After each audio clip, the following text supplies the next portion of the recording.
당신 남편 이도현 씨는 재벌가의 혼외자입니다. 변호사가 건넨 서류를 보는 순간 제 인생이 송두리째 무너지는 소리가 들렸습니다. 50년을 평범하게 살았던 남편이 갑자기 재벌 2세라니. 이게 축복일까요? 저주일까요? 안녕하세요. 저는 서울 변두리에서 분식집을 운영하는 47세 김선아입니다. 제 인생은 평범했습니다. 시골에서 올라와 악착같이 일했죠.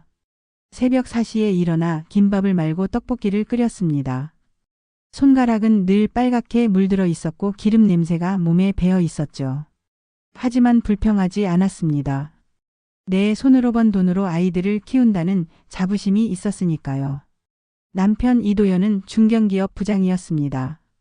50세의 나이에도 과장 딱지를 못 댔죠. 능력이 없는 건 아니었습니다. 오히려 너무 성실해서 문제였죠. 남들이 술자리에서 인맥을 쌓을 때 도현은 집에 와서 아이들 숙제를 봐줬습니다. 출세와는 거리가 먼 사람이었죠. 여보, 오늘도 김 전무한테 깨졌어. 내가 만든 기획안을 자기 것처럼 발표하더라. 괜찮아요. 우리는 정직하게 살면 돼요. 돈보다 중요한 게 자존심이에요. 저는 늘 이렇게 남편을 위로했습니다. 가난해도 떳떳하게 사는 게 우리 가족의 자랑이었으니까요. 아이들에게도 늘 강조했죠. 남의 것을 탐내지 말고 정직하게 살라고. 시어머니 박말순 여사는 우리를 못마땅해 했습니다. 75세의 시어머니는 전형적인 옛날 어른이었죠. 혈통과 체면을 중요시했습니다. 선아야, 도연이, 아버지는 판사였어. 우리 집안이 얼마나 명문가인데 이렇게 살아. 어머니 지금도 충분히 행복해요. 행복. 돈 없이 무슨 행복이야. 도현이가 무능해서 이 모양이지. 시어머니의 잔소리는 일상이었습니다. 하지만 저는 참았죠. 도연을 위해서요. 도연은 시어머니 앞에서 늘 고개를 숙였습니다. 자격지심이 있었던 거죠. 아버지처럼 출세하지 못한 자신을 부끄러워했습니다. 분식집은 작지만 단골이 많았습니다. 20년 동안 한자리에서 장사했으니까요. 김밥 한 줄에 2,500원, 떡볶이 한 접시에 3,000원. 박리담회로 버는 돈이었지만 충분했습니다. 두 아이 대학까지 보낼 수 있었으니까요. 큰딸 은지는 간호사가 됐고 작은 아들 준호는 대학 3학년이었습니다. 은지는 늘 말했죠. 엄마 고생 그만하고 쉬어. 내가 돈 벌게. 괜찮아. 엄마는 일하는 게 좋아. 사실 힘들었습니다. 하루 15시간씩 서 있으면 다리가 퉁퉁 부었죠. 하지만 일하는 동안은 잡념이 사라졌습니다. 내가 가장 나다운 순간이었죠. 어느 날 한 할아버지가 분식집에 들어왔습니다. 검은 양복에 중절모를 쓴 노신사였죠. 뒤에는 젊은 남자가 따라왔습니다. 운전기사 같았어요. 김밥 한 줄 주시오. 네, 금방 싸드릴게요. 할아버지는 김밥을 천천히 드셨습니다. 그러더니 저를 유심히 쳐다보셨죠. 불편한 시선이었습니다. 사장님 어디 출신이요? 전라도 고흥이에요. 고흥. 거기 김씨가 많지. 이상한 질문이었습니다. 하지만 손님이니까 대답했죠. 할아버지는 김밥값을 내고 일어서며 묘한 말을 남겼습니다. 당신 어디서 본 듯하오. 비가 낯설지 않구먼. 무슨 뜻인지 모를 말이었습니다. 저는 그저 이상한 손님이려니 했죠. 하지만 그날이 우리 가족의 운명을 바꿀 시작점이었습니다. 그 할아버지가 다녀간 후 며칠이 지났습니다. 저는 여전히 새벽부터 김밥을 말았고 도연은 회사에서 눈치를 봤죠. 평범한 일상이 계속됐습니다. 그런데 저녁 뉴스를 보다가 깜짝 놀랐습니다. 화면에 그 할아버지 얼굴이 나왔거든요. 앵커가 말했습니다. 재계 서열오이 대한그룹 장기호 회장이 오늘 별세했습니다. 향년 78세. 장기호 회장. 이름만 들어도 아는 재벌이었습니다. 자수성가한 1세대 기업인이었죠.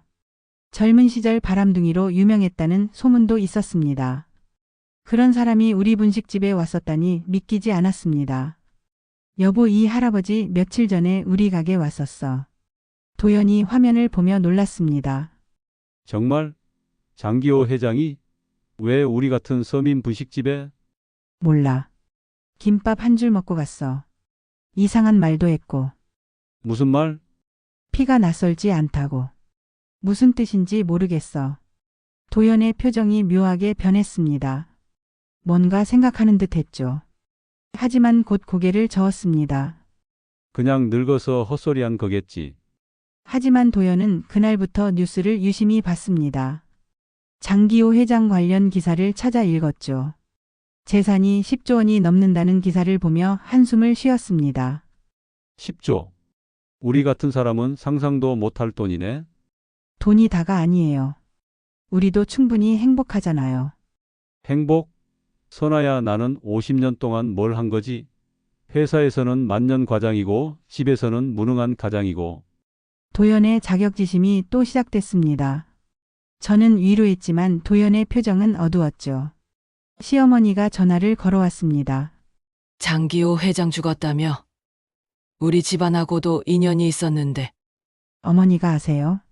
도연이 아버지가 판사 시절에 장 회장 소송을 맡았었어. 그때 승소시켜줬지. 은인이라고 했었는데 시어머니의 말이 사실인지는 모르겠습니다. 늘 과장하는 분이었으니까요. 하지만 도연은 관심을 보였습니다. 어머니 정말이에요? 아버지가 장 회장을 아셨다고요? 그럼 우리 집안이 얼마나 대단한데 너만 무능한 거야. 시어머니의 독설에도 도연은 계속 물었습니다. 장기호 회장과의 인연을 캐물었죠. 뭔가 기회를 찾는 것 같았습니다. 장례식장 소식이 뉴스에 나왔습니다. 정재계 인사들이 모두 모였다고 했죠. 도연이 갑자기 말했습니다. 나도 가봐야겠어. 왜요? 아는 사이도 아닌데. 아버지가 은인이었다면 예의상 가야지. 도연은 검은 양복을 입고 장례식장으로 갔습니다. 저는 불안했죠. 왜 굳이 가는 건지 이해가 안 됐습니다. 밤늦게 돌아온 도연의 표정이 이상했습니다. 창백하면서도 흥분한 듯 했죠. 어땠어요? 사람이 엄청 많더라. 나 같은 사람은 들어가지도 못했어. 밖에서 구경만 했지.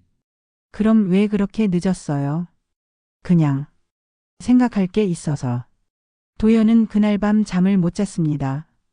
뒤척이다가 새벽에 일어나 뭔가를 검색했죠. 장기호 회장의 가계도를 찾아보는 것 같았습니다. 다음 날 아침 분식집에 손님이 왔습니다. 40대 초반의 남자였는데 정장이 고급스러웠죠. 변호사 같은 느낌이었습니다. 김선아 사장님 맞으십니까? 네, 맞는데요. 저는 변호사 한지우입니다. 잠시 말씀 나눌 수 있을까요? 변호사라는 말에 긴장했습니다. 무슨 일인가 싶었죠. 한지우는 명함을 건넸습니다. 대형 로펌 소속이었습니다. 장기호 회장님 유산 정리를 맡고 있습니다. 그게 저하고 무슨 상관이? 사실 확인해야 할 일이 있어서 왔습니다. 남편분도 계신가요? 마침 도연이 출근 전이라 집에 있었습니다. 불러서 함께 앉았죠. 한지우 변호사가 서류 가방을 열었습니다. 그 안에서 꺼낸 건 충격적인 것들이었습니다. 한지우 변호사가 꺼낸 서류를 보는 순간 도연의 얼굴이 하얗게 질렸습니다. 오래된 사진 한 장이었는데 젊은 여성이 아기를 안고 있었죠. 그런데 그 여성의 얼굴이 낯익었습니다. 이분이 도연 씨 어머니 맞죠? 도연이 떨리는 목소리로 대답했습니다. 네. 어머니예요. 돌아가셨지만. 그리고 이 아기가 도연 씨고요. 한지우 변호사가 또 다른 사진을 꺼냈습니다.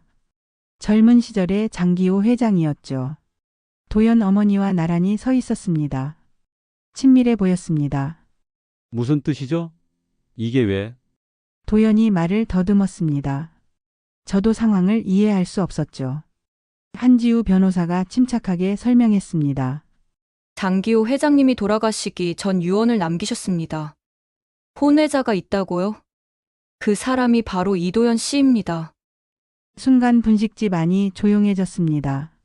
숨소리조차 들리지 않았죠. 제 귀를 의심했습니다. 도연이 장기호 회장의 아들이라니. 50년 동안 평범하게 산 도연이 갑자기 재벌 2세라니. 거짓말이에요. 우리 아버지는 판사였어요. 이정우 판사. 도연이 부인했습니다. 하지만 목소리에 확신이 없었죠. 한지우 변호사가 또 다른 서류를 꺼냈습니다. 죄송하지만 이정우 판사님은 도연 씨 친부가 아닙니다. 어머니가 임신한 상태에서 결혼하신 거예요. 그럴 리 없어. 도연이 소리쳤습니다. 하지만 한지우 변호사는 담담했죠. 친자 확인서를 보여줬습니다. 유전자 검사 결과였습니다. 장 회장님이 돌아가시기 전에 미리 검사를 의뢰했습니다. 도연 씨 머리카락으로 했죠. 99.9% 일치합니다. 제 다리에 힘이 풀렸습니다. 의자에 주저앉았죠. 도연은 서류를 뚫어지게 쳐다봤습니다. 믿고 싶지 않은 진실이었죠. 왜 이제 와서? 장 회장님은 평생 비밀로 하려 했습니다. 하지만 돌아가시기 전 양심의 가책을 느끼셨죠. 최소한 진실은 알려야 한다고. 한지우 변호사가 봉투를 하나 더 꺼냈습니다. 장기호 회장이 쓴 편지였습니다. 도연에게 내가 이 편지를 읽을 때 나는 이미 이 세상 사람이 아니겠지.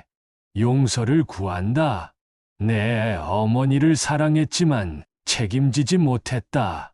비겁했다. 내가 평범하게 살기를 바랐다. 하지만 죽기 전에 진실은 알려야 한다고 생각했다. 미안하다. 도연의 눈에서 눈물이 흘렀습니다. 분노인지 슬픔인지 모를 감정이었죠. 저는 도연의 손을 잡았습니다. 차가웠습니다. 여보, 50년 동안 속았어. 아버지라고 믿었던 사람도 가짜였고 내 존재 자체가 거짓이었어. 시어머니에게 전화가 왔습니다. 이미 소문이 났는지 흥분한 목소리였죠. 도연아 사실이니? 내가 장기호 회장 아들이라니? 어머니도 알고 계셨어요? 몰랐다. 하지만 이제 생각해보니 내 어머니가 결혼할 때 급했어. 배가 불렀거든. 시어머니의 말이 비수처럼 꽂혔습니다. 도연은 전화를 끊었죠. 한지우 변호사가 일어섰습니다. 오늘은 여기까지만 하겠습니다. 충격이 크실 테니 시간을 드리죠. 연락 주시면 자세한 설명 드리겠습니다. 변호사가 떠난 후 우리는 한참 동안 말이 없었습니다. 분식집에 손님이 들어왔지만 정신이 없었죠. 문을 닫았습니다. 그날 밤 도연은 술을 마셨습니다. 평소에 안 마시는 사람인데 소주를 2병이나 비웠죠. 선아야, 나는 누구지? 이정우의 아들? 장기호의 아들? 난 대체 누구야? 당신은 이도연이에요. 내 남편이고 우리 아이들 아빠예요. 그걸로 충분해요. 하지만 도연의 눈빛이 달라지기 시작했습니다. 평생 눌려 살았던 자격지심이 묘한 자신감으로 바뀌는 게 보였죠. 재벌가의 피가 자신에게 흐른다는 사실이 도연을 변화시켰습니다. 일주일이 지났습니다. 그동안 도연은 회사도 안 가고 집에만 있었죠. 장기호 회장에 대한 기사를 찾아 읽고 또 읽었습니다. 대한그룹의 역사를 공부하듯 외웠죠. 여보, 회사는 언제 갈 거예요? 안 가. 이제 그런 데서 굽신거릴 필요 없어. 도연의 말투가 달라졌습니다.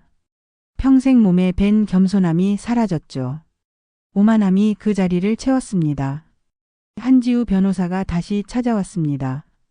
이번엔 더 충격적인 제안을 했죠. 도연 씨도 법적 상속권이 있습니다. 장 회장님 재산의 일부를 받을 수 있어요. 얼마나요? 도연이 눈을 빛냈습니다. 한지우 변호사가 계산기를 두드렸죠. 정확한 계산은 복잡하지만 대략 1,000억 정도 될 겁니다. 1,000억. 상상도 못한 금액이었습니다.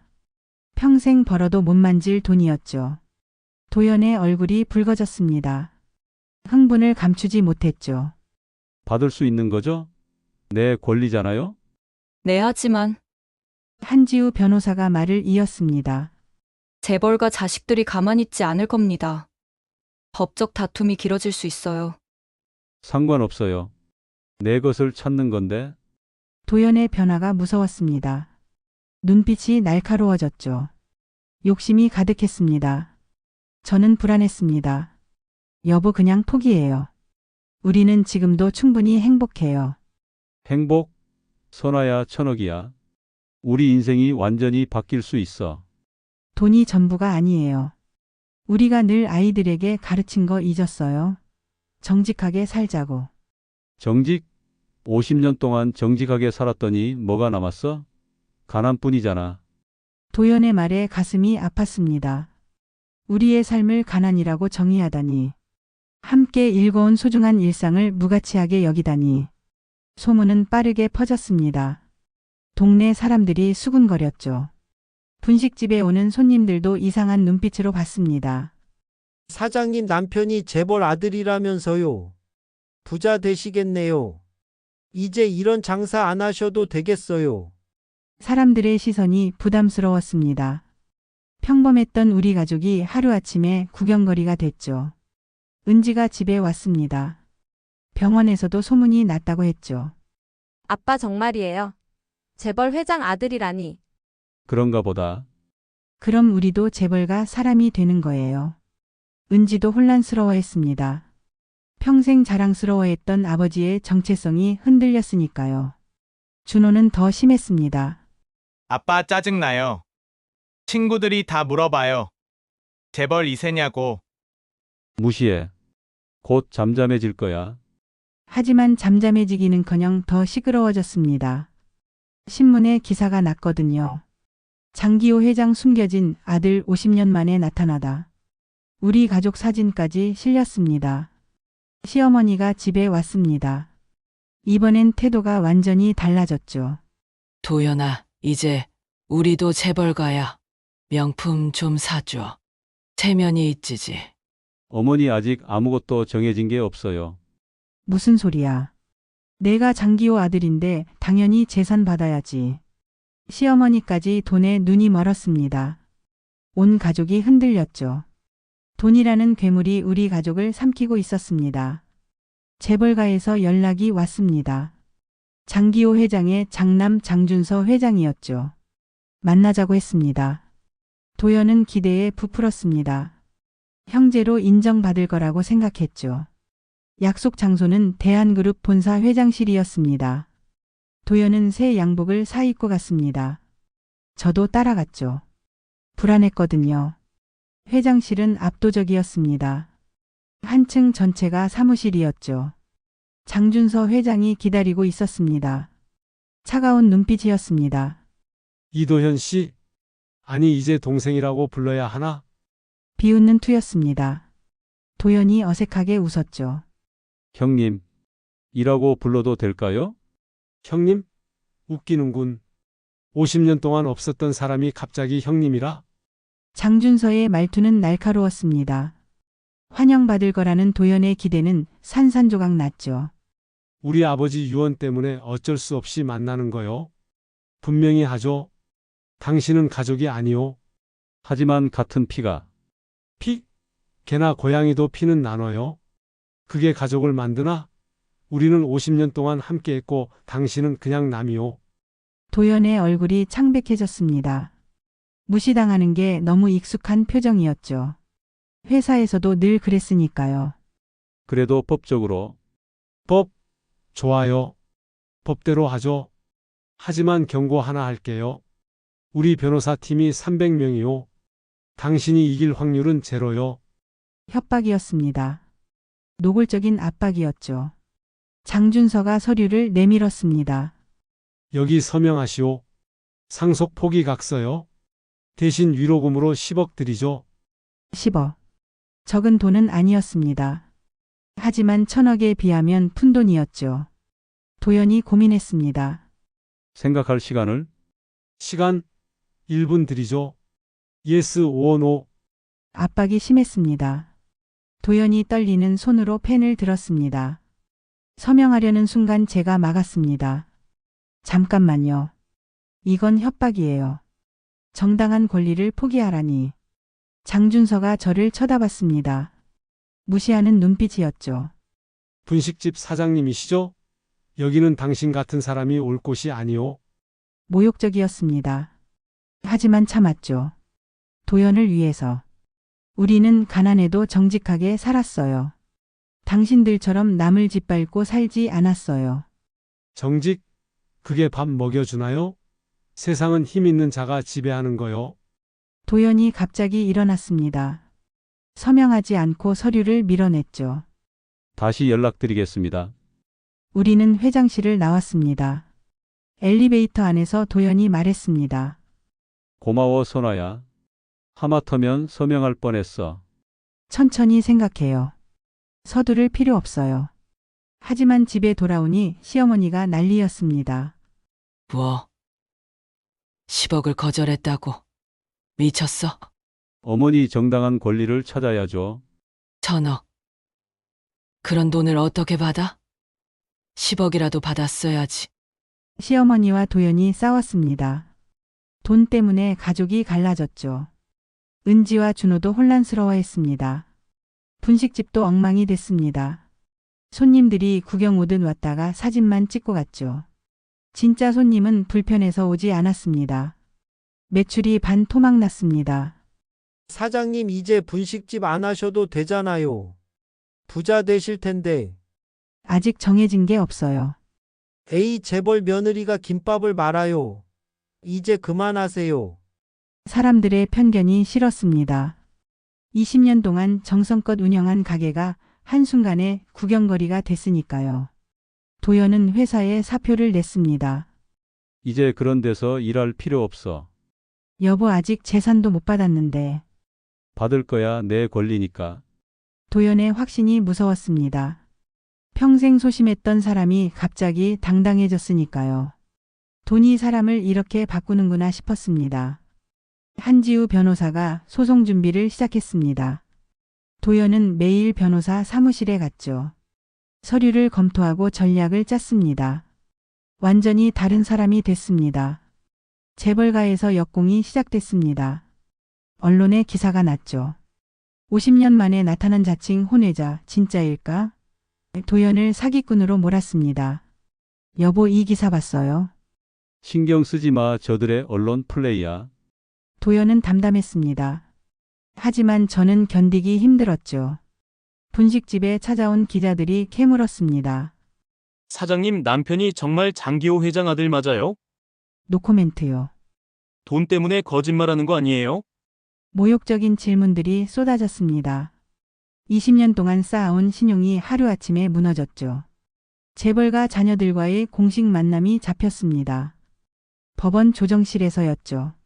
장준서를 비롯한 4명의 자녀가 모두 왔습니다. 우리가 왜 이런 사기꾼을 형제로 인정해야 하지? 막내 장준영이 대놓고 무시했습니다. 도연이 친자 확인서를 내밀었죠.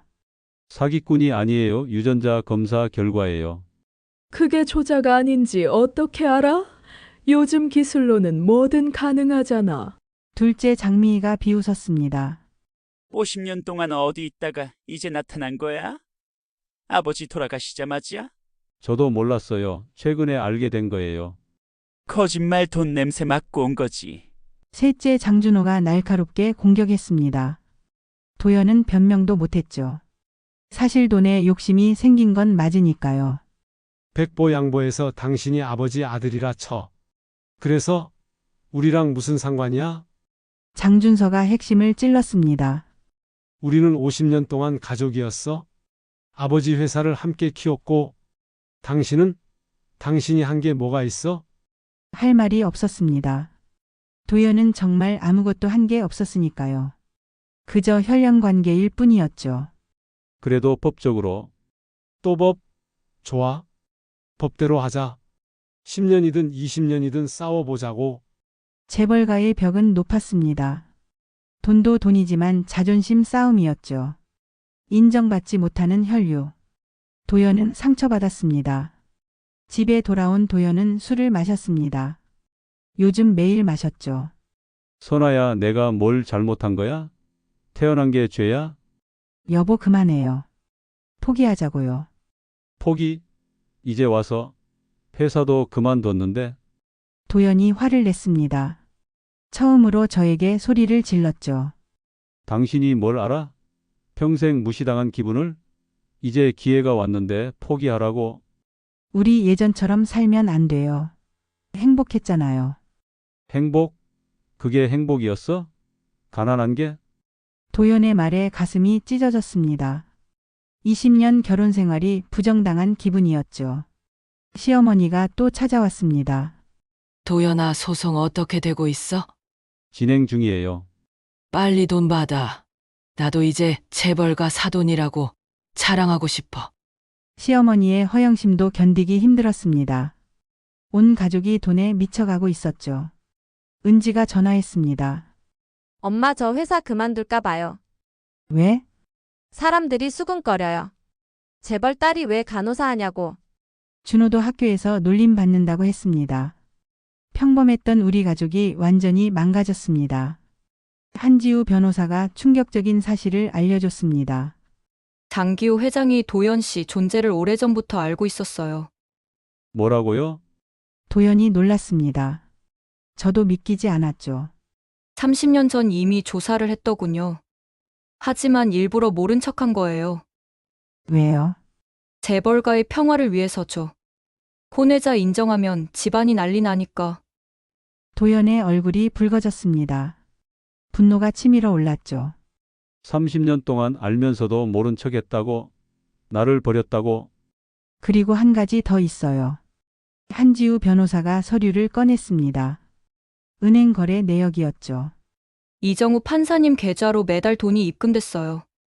장기호 회장이 보낸 거예요. 무슨 뜻이죠? 양육비였어요. 대신 비밀을 지키는 조건으로요. 충격적이었습니다. 도연이 믿었던 아버지 이정우 판사도 거래를 한 거였죠. 돈을 받고 비밀을 지킨 겁니다. 그럼 우리 어머니도 알았겠네요. 우리 부모님 모두 알면서 나를 속인 거네요. 도연이 무너졌습니다. 평생 믿었던 모든 게 거짓이었으니까요. 저는 도연을 안았습니다. 여보 괜찮아요. 괜찮을 게 뭐가 있어? 내 인생 전체가 거짓이었는데 그날 밤 도연은 결심했습니다. 끝까지 갈 거야. 저들이 나를 인정하든 안 하든 내 권리는 찾을 거야. 소송이 시작됐습니다. 언론이 들끓었죠. 세기의 상속 전쟁이라고 대서특필했습니다. 첫 재판에서 판사가 물었습니다. 원고 이도연 씨는 왜 이제 와서 상속권을 주장하는 겁니까? 최근에야 제 출생의 비밀을 알았습니다. 50년 동안 몰랐다는 게 믿기 힘든데요. 저도 믿고 싶지 않았습니다. 하지만 사실입니다. 재벌가 측 변호사가 공격했습니다. 원고는 단순한 혼외자가 아니라 사기꾼입니다. 유전자 검사도 조작일 가능성이 있습니다. 증거가 있습니까? 정황상 의심스럽습니다. 회장님 돌아가시자마자 나타났지 않습니까? 법정 공방이 치열했습니다. 도연은 지쳐갔죠. 매일 법원과 변호사 사무실을 오가며 싸웠습니다. 분식집은 결국 문을 닫았습니다. 손님도 없고 저도 정신이 없어서 운영할 수 없었죠. 20년 터전이 사라졌습니다. 선아야 미안해. 괜찮아요. 하지만 괜찮지 않았습니다. 제 삶의 전부였던 가게가 없어진 게 너무 아팠죠. 가족 관계도 최악이 됐습니다. 은지는 연락을 끊었고 준호는 자취방으로 나갔습니다. 엄마 아빠가 무서워요. 돈에 미친 사람 같아요. 준호의 말이 비수처럼 꽂혔습니다. 하지만 도연은 듣지 않았죠. 오직 재판 생각뿐이었습니다. 6개월이 지났습니다. 재판은 계속됐고 우리는 모든 걸 잃었죠.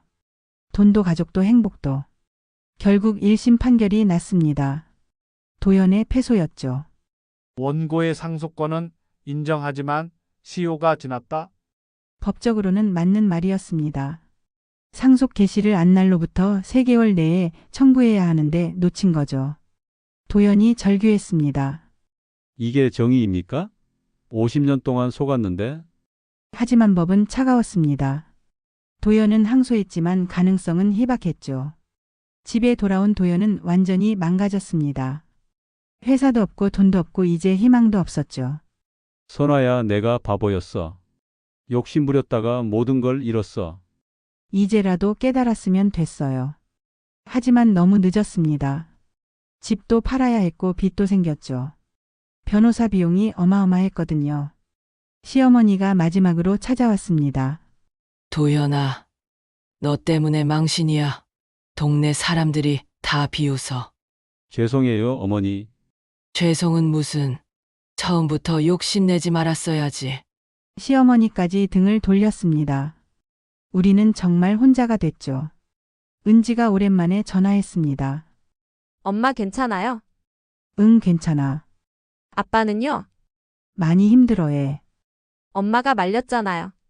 욕심 부리지 말라고. 은지의 말이 맞았습니다.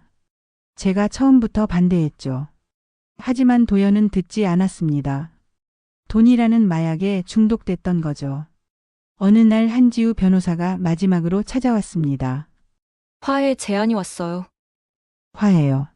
재벌가에서 30억을 주겠대요. 대신 모든 권리를 포기하고 언론에 나오지 말라고. 30억. 처음 제안했던 10억보다는 많았습니다. 하지만 도연이 꿈꿨던 1000억과는 거리가 멀었죠. 받을까요? 도연이 저를 봤습니다. 지친 얼굴이었죠. 더는 싸울 힘이 없어 보였습니다. 선아야, 어떻게 생각해? 우리 원래대로 돌아가요. 작은 가게라도 다시 시작하고 30억 받으면 편하게 살 수 있어. 편하게 사는 게 행복은 아니잖아요. 도연이 한참 생각하더니 고개를 저었습니다. 안 받을래요? 한지우 변호사가 놀랐습니다. 정말요? 이것마저 거절하면 아무것도 못 받아요. 알아요. 하지만 더는 돈에 휘둘리고 싶지 않아요. 도연이 저를 보며 웃었습니다. 오랜만에 보는 맑은 웃음이었죠. 선아 말이 맞아. 돈보다 중요한 게 있어. 가족이야. 우리는 화해금을 거절했습니다. 재벌가는 당황했겠죠. 돈을 포기하는 사람은 처음 봤을 테니까. 작은 월셋집으로 이사했습니다. 분식집도 다시 열었죠. 이번엔 더 작은 가게였지만 상관없었습니다. 여보, 김밥 좀 도와줄래요? 그럼 이제 나도 김밥 전문가야. 도연이 김밥을 마는 법을 배웠습니다. 서툴지만 열심히 했죠. 예전의 도연으로 돌아왔습니다. 은지와 준호도 돌아왔습니다. 아빠 이제 정신 차렸어요. 그래, 미안하다. 아빠가 미쳤었어. 괜찮아요. 다시 시작하면 되죠. 가족이 다시 모였습니다. 비록 가난해졌지만 마음은 편안했죠. 시어머니도 찾아왔습니다. 도연아, 30억도 안 받았다며? 네, 어머니. 우리는 우리 방식대로 살기로 했어요. 바보 같으니라고. 그래도 뭐 내 인생이니까. 시어머니도 인정했습니다. 돈보다 가족이 중요하다는 걸. 장기호 회장 일주기가 됐습니다. 도연은 묘소를 찾아갔죠. 저도 함께 갔습니다. 아버지, 저 이도현입니다. 한때는 원망했지만 이제 이해해요. 저를 지켜주려 했던 거죠. 도연이 묘비 앞에 소주를 부었습니다. 편히 쉬세요. 저는 잘 살게요. 제 방식대로. 돌아오는 길에 도연이 말했습니다. 선아야, 고마워. 나를 지켜줘서. 우리가 가족이잖아요. 그래, 가족. 그게 제일 중요해. 1년이 지났습니다. 분식집은 다시 자리를 잡았고 단골도 생겼죠. 소박하지만 평화로운 일상이 돌아왔습니다. 가끔 뉴스에서 재벌가 소식이 나옵니다. 형제들끼리 경영권 다툼을 한다고 하더군요. 도연이 말했습니다. 우리는 참 운이 좋아. 저런 싸움 안 해도 되니까. 맞습니다. 우리는 운이 좋았죠. 돈의 노예가 되지 않았으니까요. 여러분이라면 어떠시겠습니까? 가난하지만 평범한 삶을 지키시겠습니까? 아니면 피 한 방울에 기대어 재벌가의 싸움에 뛰어드시겠습니까? 정답은 없습니다. 하지만 우리 가족은 선택했습니다. 돈이 아니라 서로를 선택했죠. 그리고 지금 우리는 행복합니다. 진짜 행복합니다.